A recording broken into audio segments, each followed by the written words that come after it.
জলে হয়ে রয়েছে। আপনারা সরকারে ঘর দিছে কিন্তু যদি সরকারে ভাঙ্গেলা তো আর আমরা দিয়া লাভ হয়েছে কিটা। এরপরেও তারা এই আইতে আছে এরপরে আমরা তো সই নিছে আমরা ঘর ভাঙলে দিব। এরপরেও 4 জনের নামে কেস দিছে, তারা 4 জনের নামে কেস দিছে, তারা বাধা দিছে দেখে। মানে কারা কারা আইছে? মানে ওএনজিসি তারা? হ্যাঁ, 4 জনের নামে কেস দিছে থানার ভিতরে। কি কারণে কেস দিছে? হ্যাঁ, তারা মানা করছে কি রে। ঘটনাটা হলো যার যার জমিনে নিজের জমিনে এই একটা জায়গাতে এই কানের মধ্যে 3-4টা পয়েন্ট আছে। হ্যাঁ, কিন্তু এটা পয়েন্ট করার পর আসতে কী হয় ওখানে দলদলি হয়ে যায়, পুরা নিচে দাইবা যায় নিচে।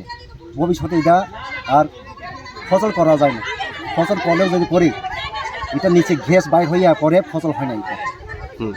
তার জন্য আমরা এখানে সব মিলে বাধ্য হয়ে মানা করতে লাগছে। এখন তারা কি করবে, জবরদস্তি করলে তো কিছু করা যায় না, কারণ আমরা তো মানা করেই থাকি। করার পরও তারা যদি না মানলে তো আমাদের পেটের মধ্যে তারা লাভ মেরে যাবে।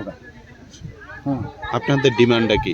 আমরা কিছু ডিমান্ড না, ডিমান্ড বলতে এখন যেমন মনে করি আশপাশ যারা করতে খেতে গিয়ে করতেছে এই ঘরগুলি সব কেড়ে ফেলে যাবো। এটা অনুরোধ করি, আমরা জমিনও পারতো না, দিতাম না আমরা, আর আমরা বাড়ি ঘরে থাকতো না। আমরা কষ্ট করে, আমরা গরিব মানুষ, আমরা গৌদার্থে করছি। আপনার কাছে আমরা অনুরোধ করি, আমরা এই নদীর লগে ঘর, আমরা একটা বাড়ি ঘর থাকতো না।